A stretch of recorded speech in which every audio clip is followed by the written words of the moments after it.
You're tuning into a wake-up call, which is your weekly dose of purpose packed with science-backed tools to beat burnout and boost happiness. Hosted by us, Tess Brower and 7-time world champion Layne Beachley. We're the founders of Awake Academy. This podcast mixes raw life lessons, expert wisdom, and practical tips to help you stop sleepwalking through life and start living it on your terms. You ready to wake up and thrive? Let's go. You are listening to A Wake Up Call, which is your weekly dose of encouragement packed with life advice and tools that you can apply to your life now. We are Awake Academy. I am Tess, a mental fitness coach, and you are... I am Layne, a former world champion surfer and champion of mental wellness. And together we are Awake Academy. And we have a collective, everyone, which is where people come to us for practical tools, insights, tips, well-being ideas so that you can live a happier, more purposeful life. All life-tested and all science-backed. So today we have got an incredible guest. Speaking about life-tested and science-backed, Dr Stacy Sims. She's an exercise physiologist and a nutritional scientist. I'm also very honoured to be able to call her a friend. Yeah. She has literally changed my life. Well, I love that we start there, changed your life, because Stacy has changed millions of lives this year. She has the number one she has the number one shared podcast in the world with Mel Robbins. Mm-hmm.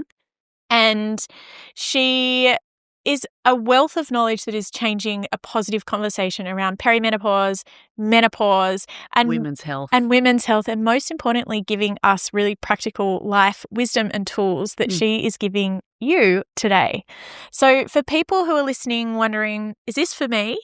Well, you're going to get energy hacks. You're going to learn the tools that changed Layne's life. Yep. And you're going to be, I'd say, surprised, but also inspired by her wealth of knowledge, her depth of wisdom, and also the science behind the shifts that we're seeing in women's health. Because as Stacey's always said, women are not small men. So whether you're a young woman, a woman in middle age, or an aging woman, it really doesn't matter. All of the tips that Stacey shares today are super impactful and applicable and relatable to everyone. Yeah. So please welcome Dr. Stacy Sims. We always like to start with a bit of an intention. My intention, it's amazing because your stuff is absolutely everywhere. And congratulations, what a year. That what is different to the world is your connection with Layne and two beautiful powerhouses coming together. And so my intention is that everybody sees your work in practice and how it's changed Layne's life. So I really want to shine a light on those tools that you used and impart those to our audience who are really Layne's just without world titles.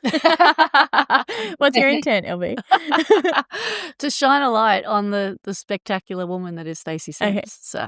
And Stacy, do you have anything you want to, what's your intent for doing this with us? Because you would be the most requested woman right now, I would imagine.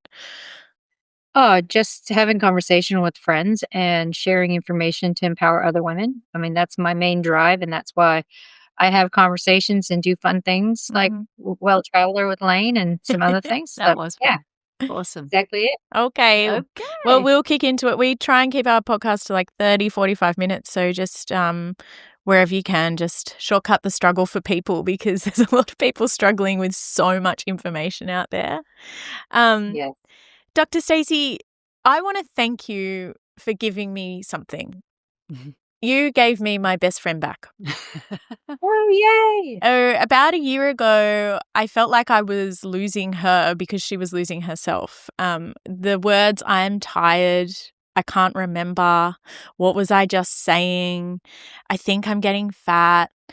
All of these words that just aren't Layne were coming out, and it was affecting just her mood. She just wasn't present and that is that's your gift, right? Oh my gosh, was I really like that? Yeah.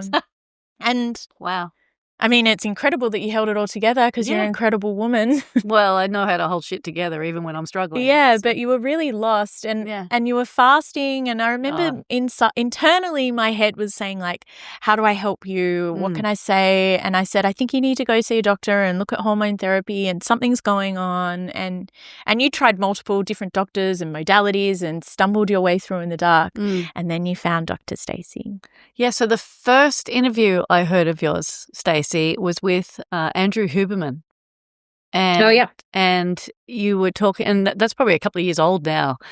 And, well, one of them, I mean, you've probably spoken to him a million times, but the first one you did a couple of years ago. And what was really fascinating was it was not the information so much that you shared, but also the data behind it. And I think that's where we really need to start. And then the first thing I want to say is thank you for helping change my life, and thank you for helping me find myself again and bring myself back to a strong, vital, energetic, present human being, let alone friend, business partner, and wife. So your wisdom has definitely changed my life. So I want to go back to the data of it before I start explaining how you've changed my life. And first ask you how you got into this style of changing women's lives. Changing women's lives. Yeah. What was the driver? It's all selfish. I say that kind of tongue in cheek, but as a scientist and an athlete, like really looking at, I trained with men most of my life and seeing how that they would just go and do something and it would work for them. And I'm like, wait, it's not working for me. I remember like things being told of strength training and stuff and it just wasn't working for me. And I always had this kind of not really self-doubt, but doubt within the system. One of the first experiences I had was when I was 17 years old and I hadn't started my period yet. And my mom took me to a very old military doctor. And I sat in there. He didn't turn and look at me once. He didn't talk to me at all. Didn't ask me any questions. He asked him all of my mom. Oh my gosh. And didn't take any blood, didn't do anything, but then came to the conclusion that, I must be progesterone insufficient. And that was it. And I was like, I've never felt more ick energy coming from anybody. And this is someone you're supposed to be trusting. So when that ick energy would come up, I would always refer back to that in my head. So what a powerful reference point. Yeah, gross, right? Like when you're thinking about a 17-year-old being gaslit by an old military doctor. And so all these points would come up where this like negative ick energy. And I'm like, this is not right. If I feel like this, then how do my teammates feel or other women are being told the same thing? Or, you get the pushback of you need to look a certain way in order to perform a certain way, but you don't match that, but yet you're performing. What's going on? So there are all these things that came up and I was like, this just isn't right. So I started having conversations and finding that other people felt the same way, but didn't have any data. I'm like, let's get the data. So you start looking for it and there isn't any. Okay, well, let's actually get the data. Let's go do the research. Let's find the other people who are doing the research and let's kind of collate together so that we can get sound information to be able to pass on. Because as a woman, when you show up with information, you always get questioned of how valid are you to bring that information into the room and where is this information coming from? So in order to step up and say, this is valid information, here is all the stuff that we've done to validate this information, and I'm just translating it. So I learned that early that if you want to show up as a woman to be able to empower other people, you have to have a whole backlog of really sound data points. Otherwise, you just get dismissed. And I think that's how all of this started coming. It's like I have learned how to do translational because I am in it. I am working with the people that I'm translating to. So I understand their lived experiences. They're not my lived experiences, but I understand them. So it's bringing the empathy and compassion and saying, hey, this is the data. You don't have to believe me as a person, but here's the science. This is what we want to look at. And this is how we can implement it to help you to get to your performance potential and to move forward. Have you been listening to this episode and thought, mic drop, maybe I'm ready to get coached or have some therapy, but you don't want to go all the way down and get a therapist. Welcome to the Awake Collective, where we do monthly coaching to help people feel accountable, supported, and they keep on doing the work that you hear in this podcast. It is life transformative, right, LB? It's a community of support and like-minded people who are willing to keep investing in themselves, because what we do is we help people help themselves. If you've enjoyed what you've heard today, then the Awake Collective is for you. So come and join us at awakeacademy.com.au and join us for monthly coaching, a community that supports you, and tools that you can use in your life to thrive. Let's go. See you there. Feeling good is really important to me. As a professional athlete, I really rely heavily on finding the best fuel I can for my body, and that's how I came across micronutrition. I start my day every day with a big glass of water and a heaped teaspoon of magnesium powder, and then I boost my immunity because I work really hard with their vitamin C. Micronutrition have a range of supplements that will suit everyone's needs, so visit micronutrition.com.au and use our code AWAKE10 for 10% off. Someone said to us they wanted to bottle up our energy. So we did. The reason why we did, though, is we needed a product that sustained energy, supports our immunity, supports our mental clarity, so we can get up and go and host this podcast. It only has 7 ingredients, including mushrooms, cordyceps, and turkey tail, which gives you so much mental clarity and focus. It's TGA listed and it's available now on our website. So visit awakeacademy.com.au and try some Wake Up today. What were the data points that woke you up that made you become more vibrant and healthy and get your period back and all of those incredible things that a woman is capable of? What were those data points and what were those tools? I think being a participant in all my own thought processes. Yes. So it's like, here's an experiment, right? Here's a overtraining protocol that I want to put in people. Well, how do I feel? Like, if I were to put myself through this, how do I feel? So you have the baseline, you do the testing, you know how it feels, you get the data points, you understand yourself. You're like, oh, well, if I had done this instead, I would have had this outcome. So it's always been like the end of one testing before you create a bigger project. And I think those have been the data points that have come through. And I think this is why I'm always 6 months to a year ahead of the general trend. It's because we've seen it. We've seen it already. Now we have to have everyone catch up. And I think that's where I was about to go. It's like, how do you stay ahead of it? Because, I just think about our food pyramid, for example, right? Because it was established back in 1972 by the Swedes when they were under the plight of food prices. So they thought, if we just get everyone to eat like this, then everything's going to be okay. And so we just believe what we see. We believe what we're told. But when we have scientists like you, Stacey, who are researching trends and constantly researching data and constantly challenging what you're seeing. Are you finding, are you surprised by what you're seeing, or are you reinforced by the process that you're going through? I kind of a combination, right? So this is, I was explaining how my daughter had her big leaving ball last night, and one of the things they all want to do is get their nails done. And I was like, I don't really do this. I've got this stuff to do because I'm in the process of writing a longevity book for active women. Wow. So we know that the stuff that's out there isn't appropriate if you're already active. So I started going down the rabbit holes. And one of the rabbit holes is my favorite, thermoregulation. So I was sitting in the nail salon with my tablet, pretending to be like one of the other moms, but really I'm geeking out. I'm like, ooh, look at estradiol, heat shock proteins, steroid hormones. And then this leads me down to, oh my gosh, okay, so if we're saying that controlled heat exposure can increase estradiol because one of the preservations is ovarian function when the body is under stress. What happens if we were to look to see women who have dysfunctional menstrual cycles or amenorrhea, if we were to use controlled heat therapy to increase their estradiol, maybe they don't have to use drugs. So that's how my thought is. You are literally the Queen's Gambit. I love this. What is controlled heat therapy? Like, is that infrared saunas or regular saunas? So some of it is hot water immersion where you're up to the neck and bringing your core temperature up over a period of an hour, or 10-minute sauna sessions where you go in a little bit hotter and then you get to a point where your core temperature reaches a set point that is predetermined through the research. What set point is that, Dr. Stacy? Because I love saunas, infrared. Do we need to pause because of this? There's a siren behind us. It's literally outside my eardrum right now. You can hear it through your headphones. Oh, traffic's looking really bad in Sydney today.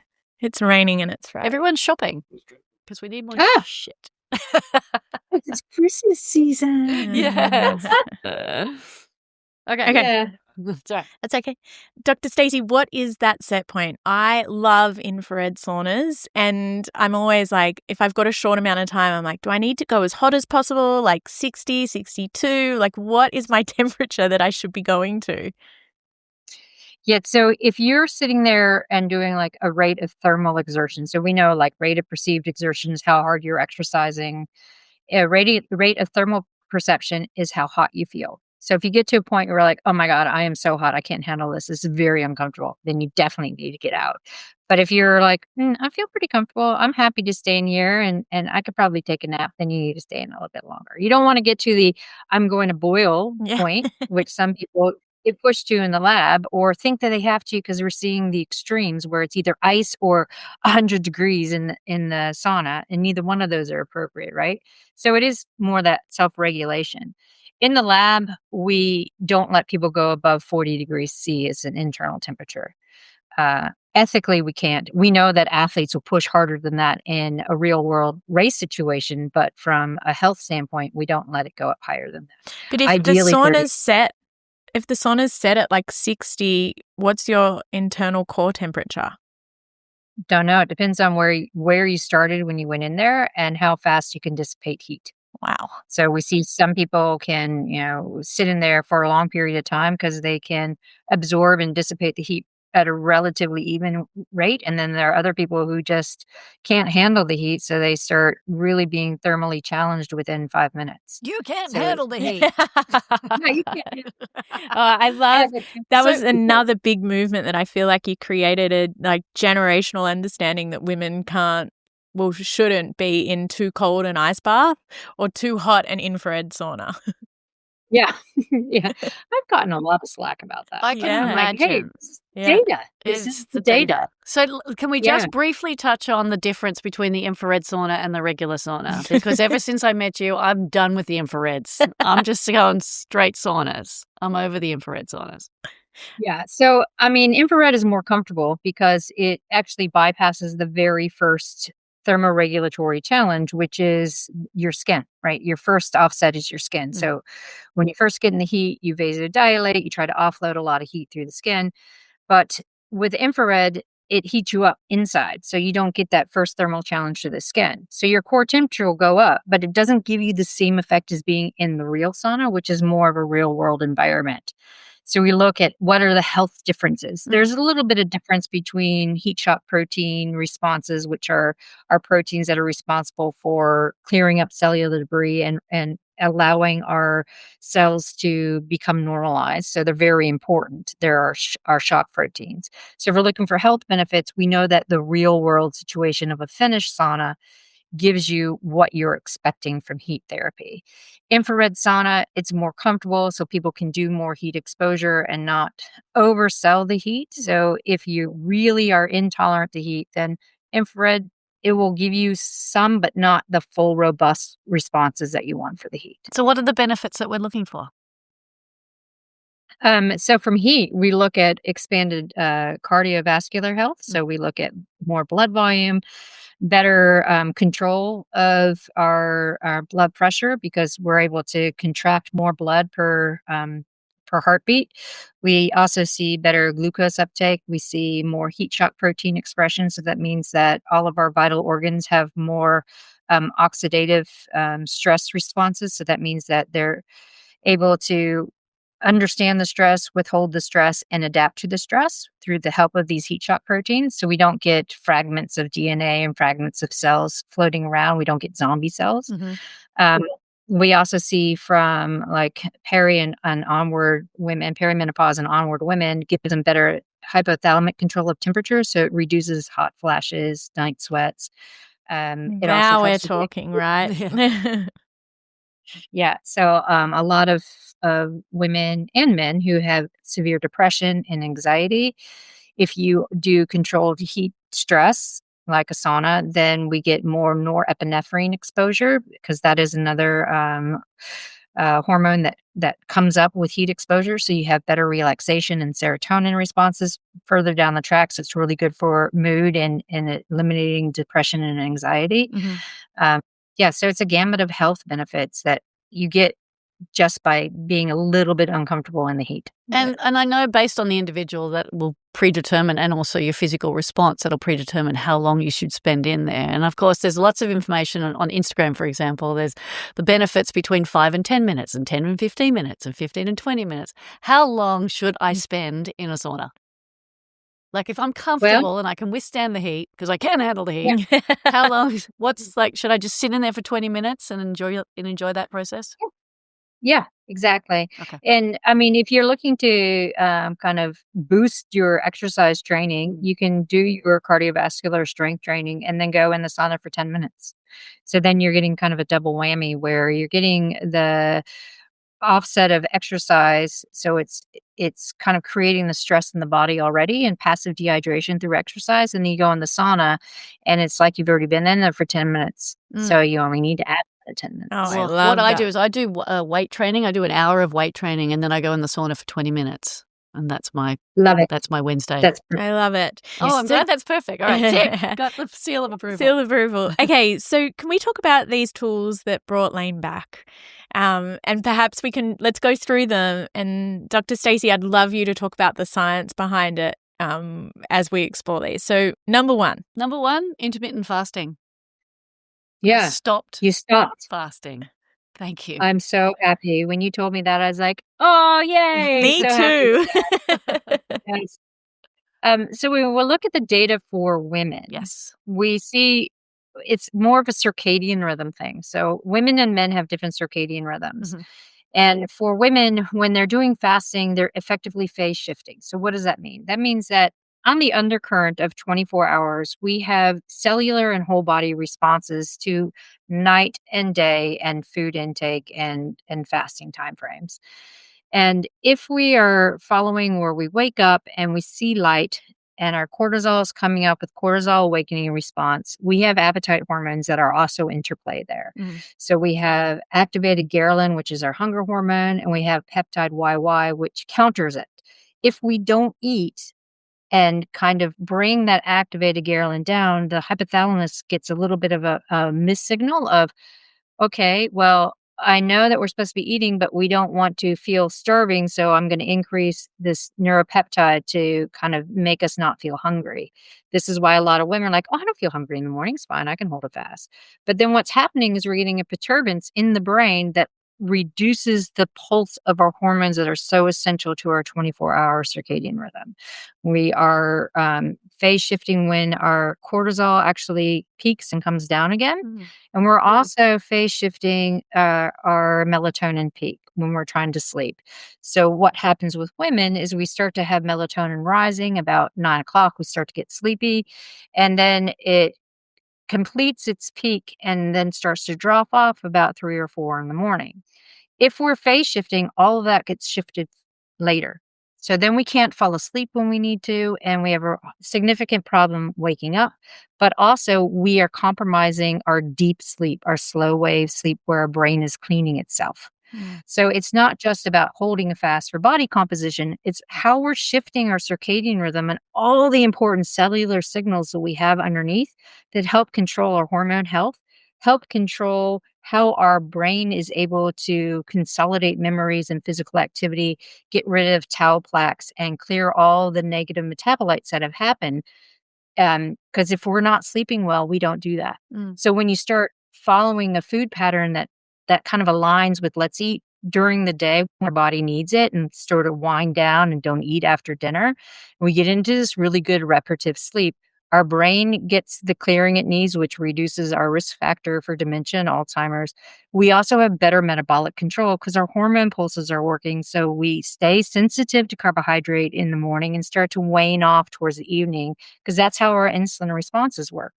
So when we see women who are doing lots of different fasting, maybe they have some body composition change, but is that more calorie restriction or is that actually due to the fasting? Is there better fat oxidation? Well, yes, because you're not eating, so your body's turning to fat and lean mass. But if we go back to let's eat appropriately, then everything starts to fall into play. You have better clarity of focus, better clarity of mind, better sleep, which then feeds forward to overall better health. Is that does that actually impact women in every phase of life, or is that later? The younger you are, the more you can get away with it Mm. because your body's more robust to that kind of stress of phase shifting. Yeah. But when we start to get in our 30s or mid 30s and upwards, it's really important not to try to do the phase shift. This is where we start to see a lot of disruption in our shift workers. So, our overnight medical staff and firefighters who are struggling with insulin resistance and metabolic syndrome and poor sleep. It's because of this phase shifting. Right. So when someone's like, I'm fasting, I'm like, why? Are you trying to interrupt your metabolic health? Are you trying to, reduce your brain foot cleansing? Like, what benefit are you trying to find from fasting? Yeah. Most people are fasting to lose weight. I mean, I did it to maintain my weight because I prided myself on looking good in a bikini. And look, in my 40s, it actually went really well. But when you talk a lot about the hormone part as well, does that, for lack of a better word, expedite the symptoms of menopause because we're upsetting or dysregulating our hormone responses? For the most part, yeah, because when we start getting into perimenopause, we become more what we call sympathetically driven. So this is that flight or fight, tired but wired. And the body's already at this level where it's not stress resilient. So when you start adding in the fasting and incredibly stressing the body because you're trying to make it work when there's no fuel, then it increases all of those stress responses, which further exacerbates that tired but wired and inability to sleep. And one of the other responses of not being able to sleep well is putting on belly fat because we have metabolic dysfunction that comes with poor sleep. We see insulin resistance, we see a decrease in our metabolic rate. And then the other thing that we're seeing also in the literature is for women who hold their fast till noon or after, there's less incidental movement. We have more of the wall lean during the day instead of standing upright. And we tend to crave lots of like sugary, caffeinated type foods in the afternoon to wake us up. But if you eat first thing in the morning, all that dissipates. I am really trying to have that morning coffee with protein. Nice. But my morning coffee is at 5 a.m. and I'm at the gym by 6 a.m. So it's really hard because I just always feel sick and I really don't like eating before I train. So I am trying. But the minute you say, oh, it could increase your propensity to get belly fat, I'm like, okay, I'm going to have that. Like, I'm going to embrace that coffee. It's funny what I'm listening to as I'm hearing you speak and hearing all of these terms, and I understand, like I can talk about phase shifting and all of that. But the minute you said belly fat, I'm like, okay, I'll have that. I'll have protein. And it's incredible. Like, and one of the questions I had for you was, why are we so obsessed with our bodies looking the perfect way when there's like cultures out there who've survived for thousands of years that like having a healthy amount of belly fat is survival and is actually better for childbearing? And in all of your studies, I'm like, what have you noticed like cross-generationally or geographically that is driving the perfect body or the obsession of it? The fitness and film industry, because they set the sociocultural constructs, right? So unfortunately now the Kate Moss era is starting to come back with Ozempic and GLP-1s, right? Because now it's the ballerina tone and we're seeing more and more of this. Can we talk about Ozempic for a second? Sure. What do you want to talk about? Okay, for the general person who doesn't have major diabetes complications, it is a good thing for the body long-term or short-term? Like, what are your thoughts on Ozempic? One, we don't have the long-term data. And two, anyone who's using it for those vanity pounds, no, let's not do that. It's just an essential medication that was originally designed for diabetes. We know that it's really fantastic for obesity and severe overweight because it helps with the food chatter, stops the food chatter. But part of it is satiation, right? So if we're looking at increasing our protein and our fiber, that does the same thing. Not to the extent if you're significantly obese or overweight, because it doesn't stop the food chatter. But when we're talking about satiation and the change of our appetite hormones to reduce that overall simple carbohydrate craving that a lot of people end up having when they're underslept or really busy, then you just have to make the focus on getting really sound quality food of protein and fiber, and definitely avoiding the ultra processed foods. That's what those 10 vanity pounds or the 5 kilos is about.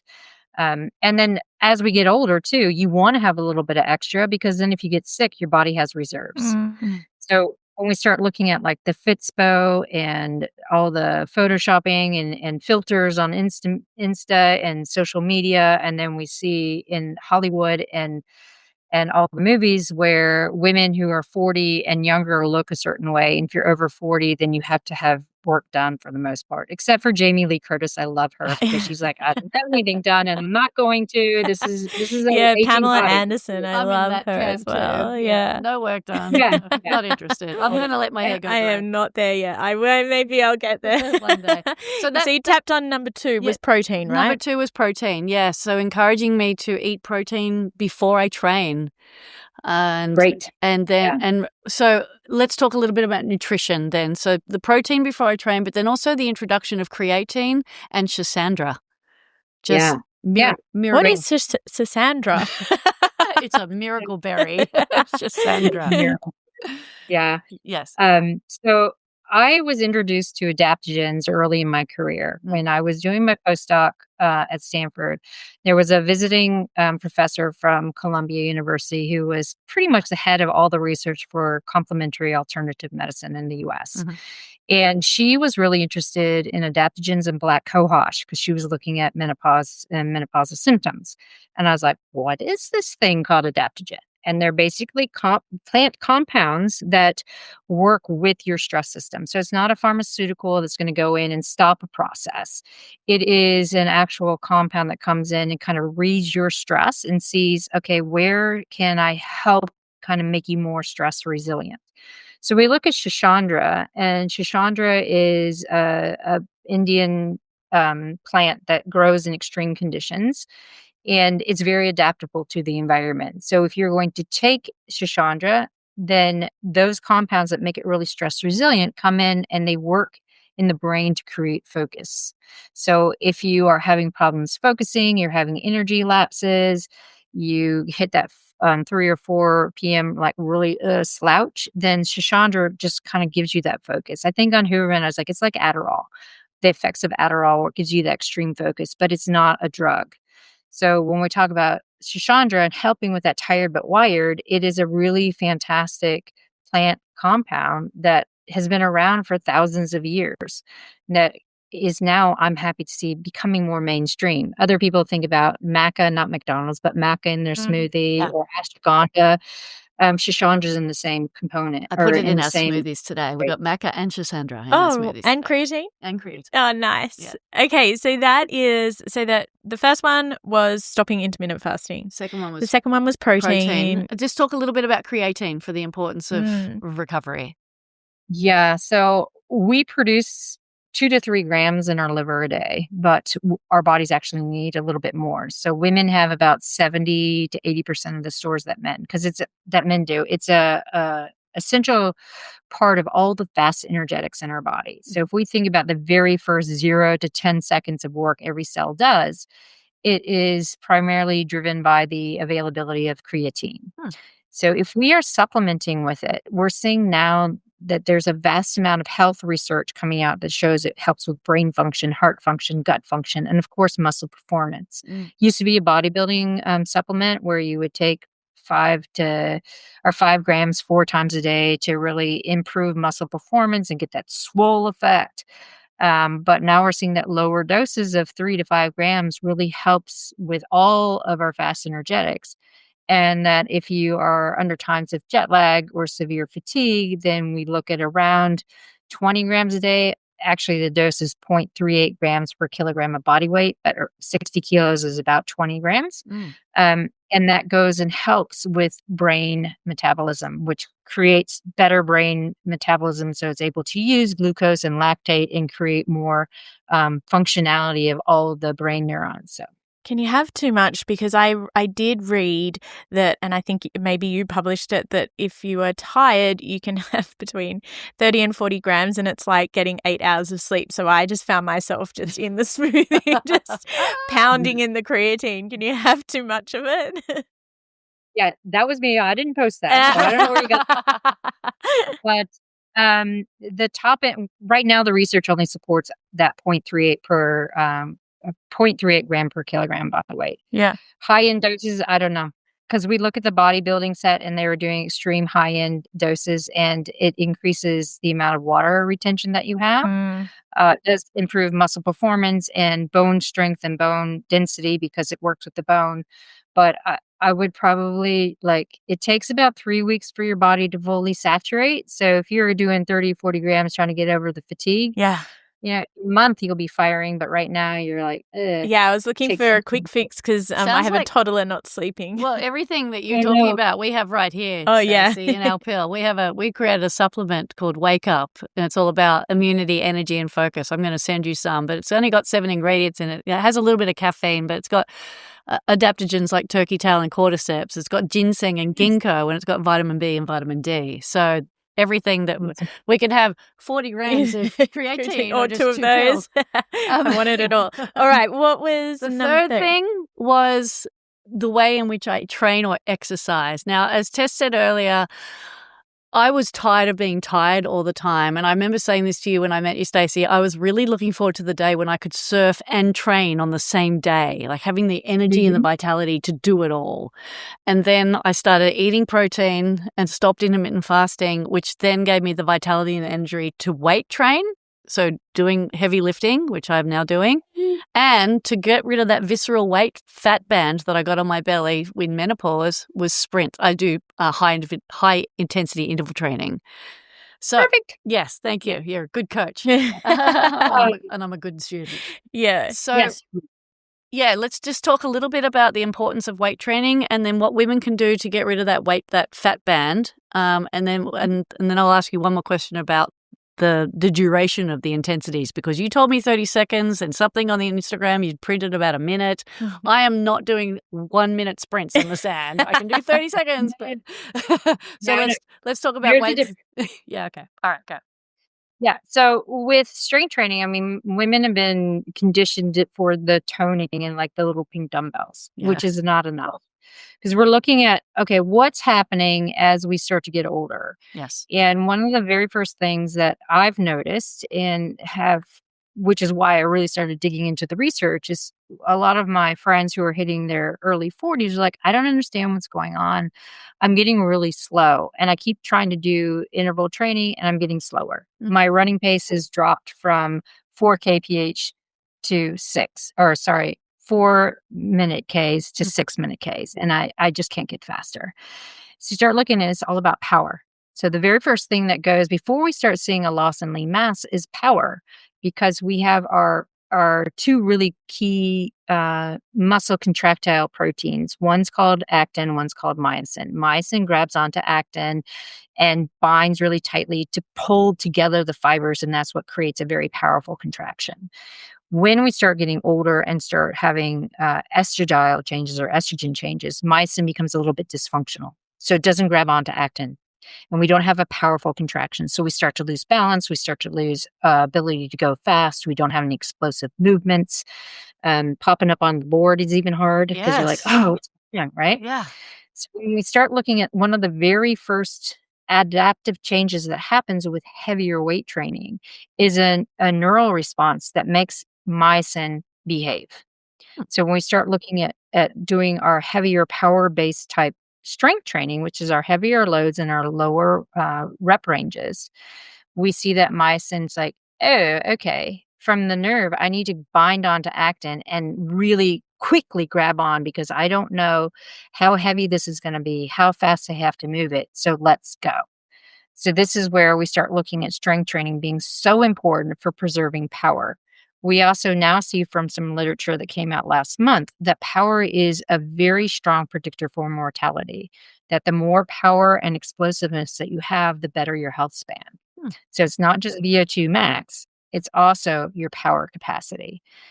If you're doing the power-based end of stuff, then you're also addressing the strength. So women are always worried about, oh, my lean mass, I'm losing my lean mass. I do.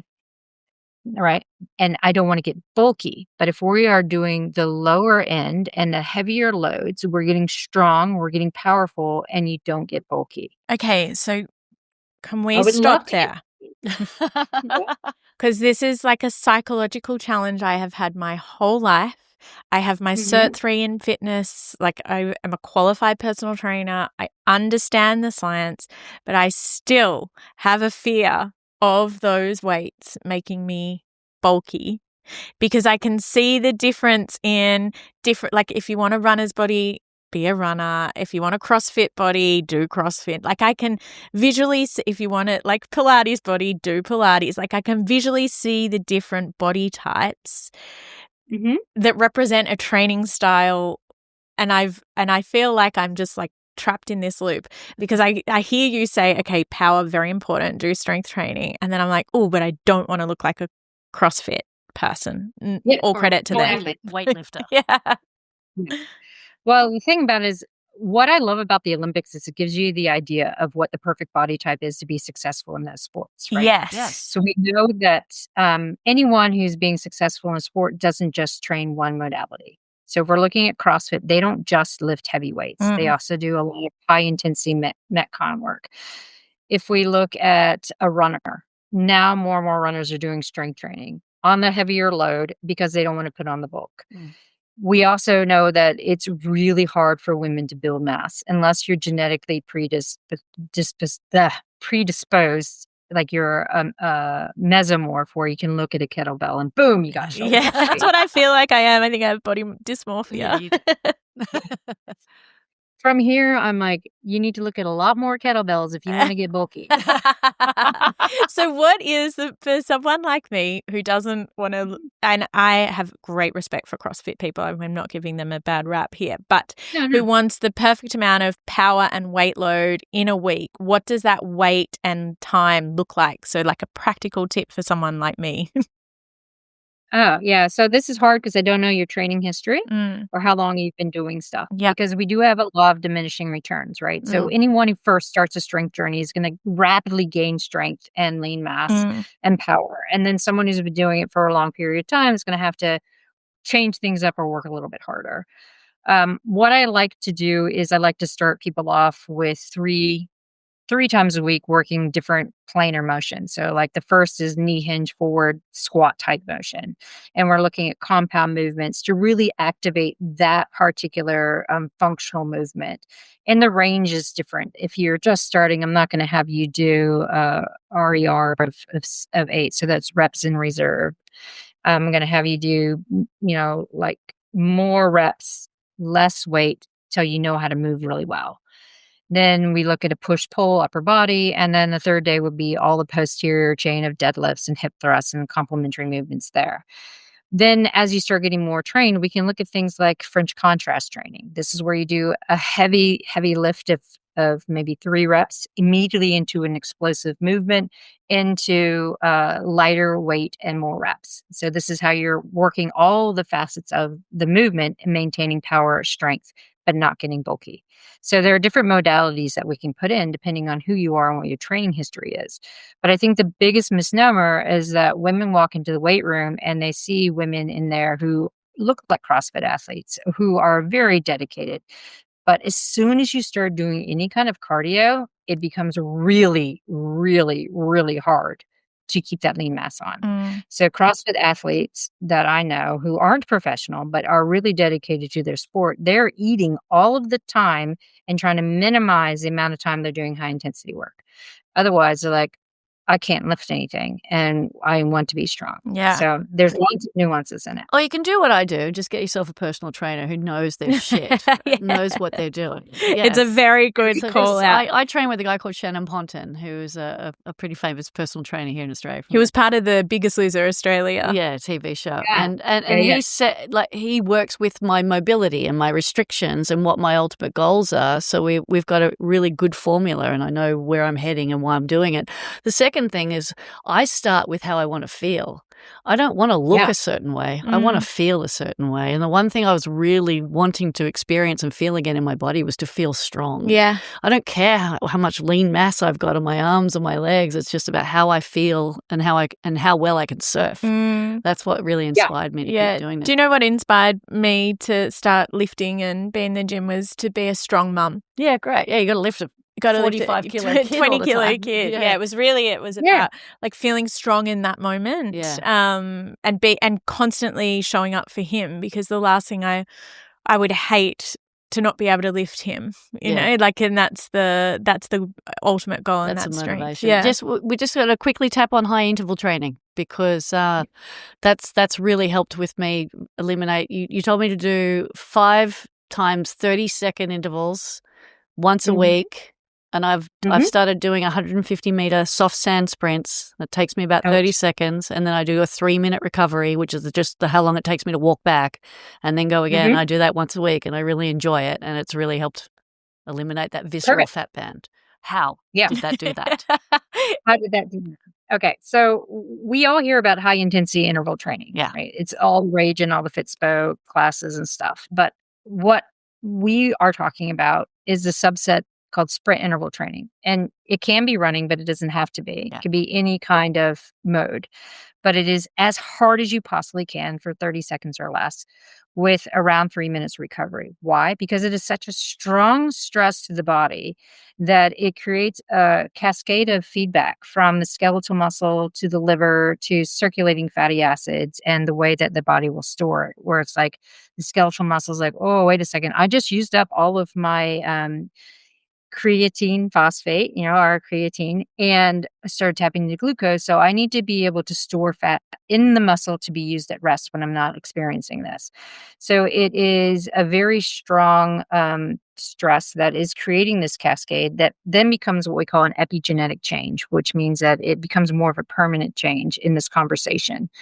And we have a drop in the liver saying, oh, wait a second, these free fatty acids, we don't really know what to do with them. So we're going to change their form and store them as visceral fat. Now the liver is getting the signal from the skeletal muscle, which estrogen used to do, but doesn't anymore because we've lost it, to say, no. We don't want that stored as visceral fat. We need that to come in and go into the mitochondria and be used as a fuel when we're just sitting around. So that becomes the permanent change, which gets rid of the visceral fat. When we start looking at high intensity interval training, this is where you have your 1 minute to 4 minute intervals, and it's at a lower intensity. And this is more metabolic and total body change. So we're looking at, let's have better cardiovascular health. Let's have better blood pressure. Let's have better insulin sensitivity. And I want to lose a lot of overall body fat. That's the least effect. The bigger effect is on total metabolic health as well as cardiovascular health. So they are 2 subsets. If you are moving around a lot during the day and you're putting in your heavy lifting and your sprints once a week, then the high intensity interval set point isn't as dire as if you had a sedentary job. Surfing for me is high intensity. So you're looking at around about 80%. Is that it?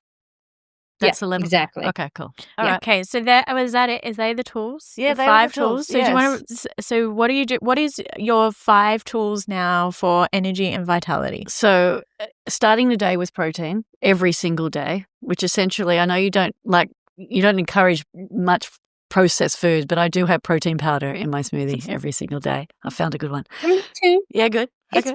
Oh, I do too. Yeah. Weight training once a week. Sprint interval training once a week, infrared sauna. Regular sauna, not infrared sauna. But either or. Well, I tend to just stick to the main sauna. No, but the science doesn't matter, right, Stace? Infrared.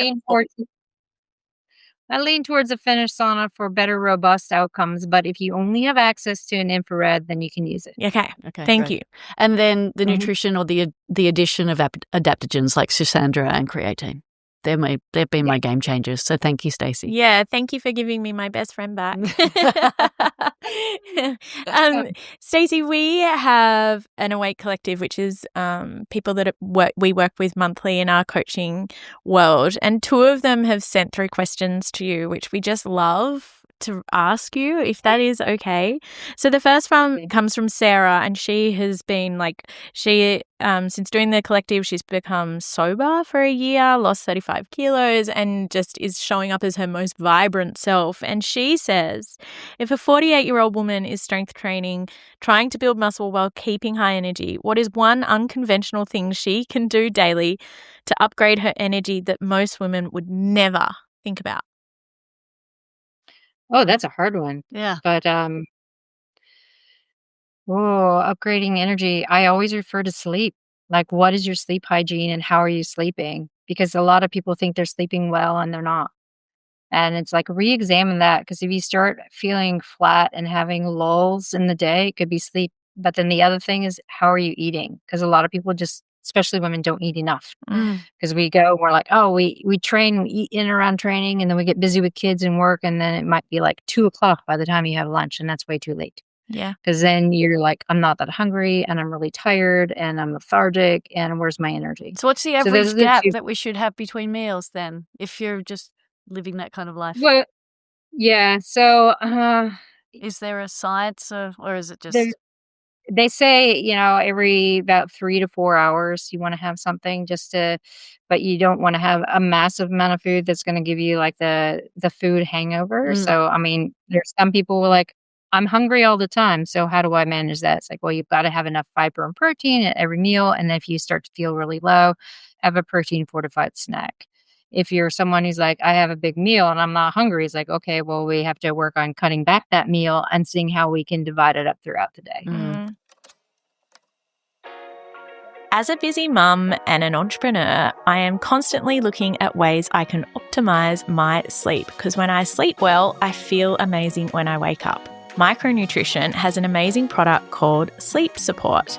It has 3 different types of magnesium powder and passion flower, which just help me feel a little bit more rejuvenated in the tiny bits of sleep that I do get as a mum. So visit micronutrition.com.au and use the code AWAKE10 and get 10% off all of their products. Enjoy your sleep. I've been managing menopause for years, and I've constantly been looking for something to help me create mental clarity, boost my immunity, and help me show up with more energy. So we came up with Wake Up. It's only got 7 ingredients in it, including a bit of caffeine, but cordyceps, turkey tail, ginseng, ginkgo, vitamin B, vitamin D, all really natural, good stuff. And it's good for you. So if you're feeling a little fatigued and need that little boost, Wake Up is your pill. You'll find it on our website, awakeacademy.com.au. Yeah, I feel like when the head noise of food slowed down was when I started loving myself again. And every decision started coming from that. Like, I could try and intermittent fast and eat protein in the morning. Like, I tried everything all the time. Like, I was active in the science and the data and following you and all of these processes. But then it wasn't until I started doing a bit of mindset work that I found everything regulated so much more, and I was conscious about those decisions. So that's something that most people don't think about. That's an unconventional response. Do the internal work.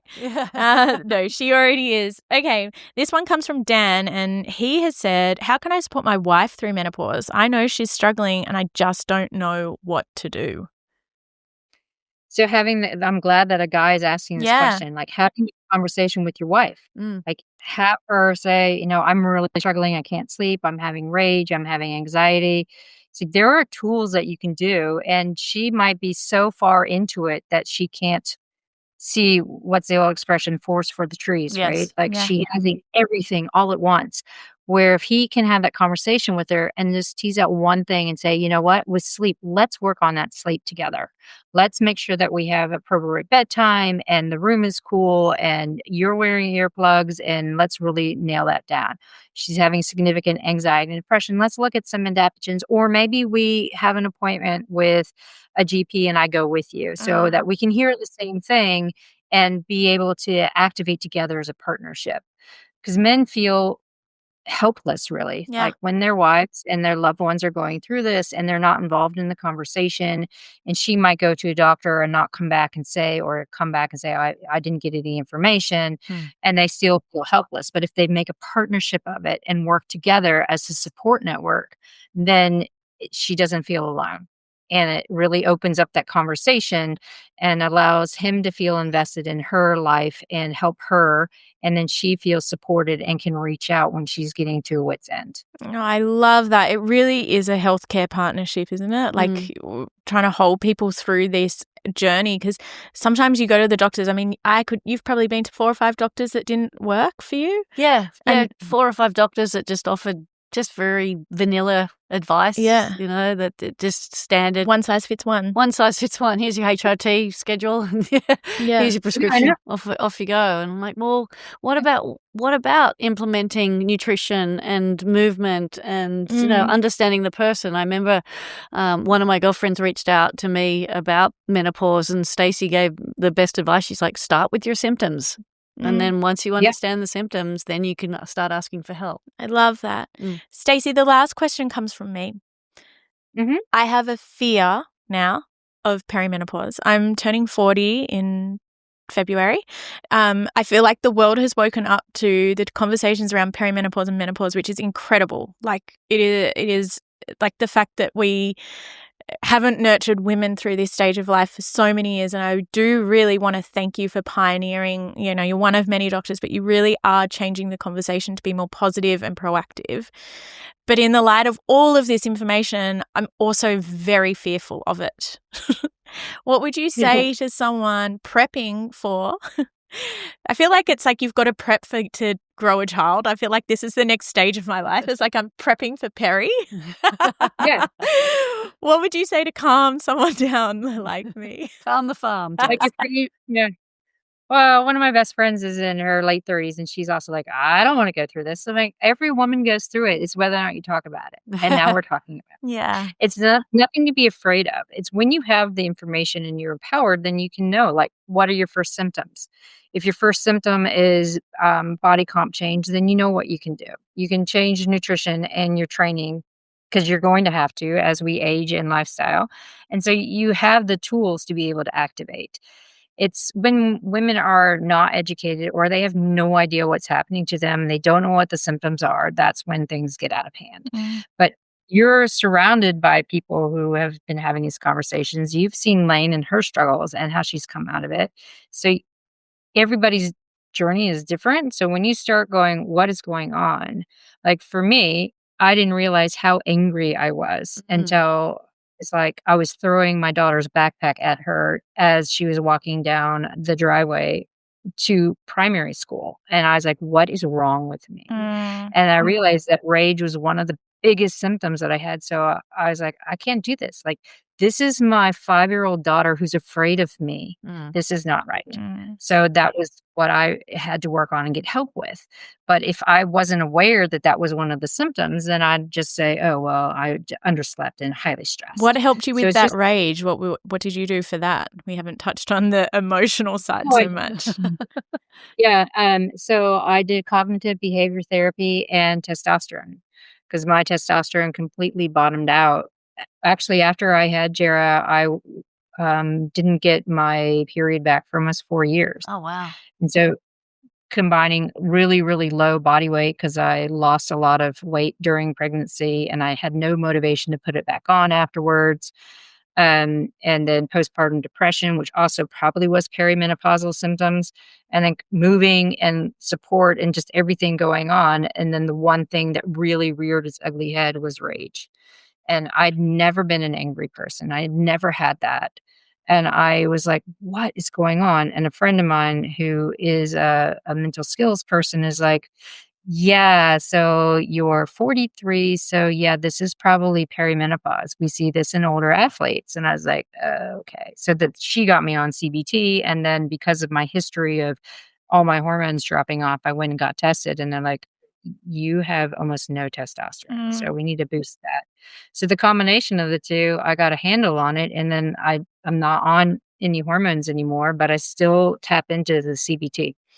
What I'm hearing from you, Stacey, is something that I want all listeners, including myself, is like, when you know what to look for, when you work with the right doctor, there is a tool or a combination of tools to help you regain your energy, regain your happiness, and like take control of your health. So I do feel a lot more confident and capable of handling perimenopause from sitting here. I've got you. Yeah.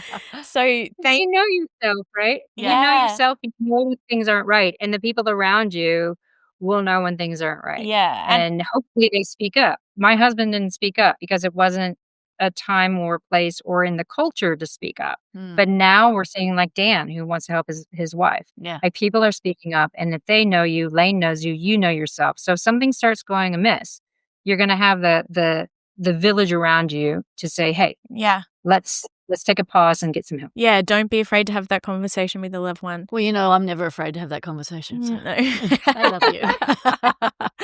So to close out, this episode is part of our New Year Better You, and we are equipping people to be their best selves and live their best lives, whether you're going through a really hard time or you're thriving in life. What is your advice to someone kicking off the new year? What is your advice for them to be their best selves and live their best life?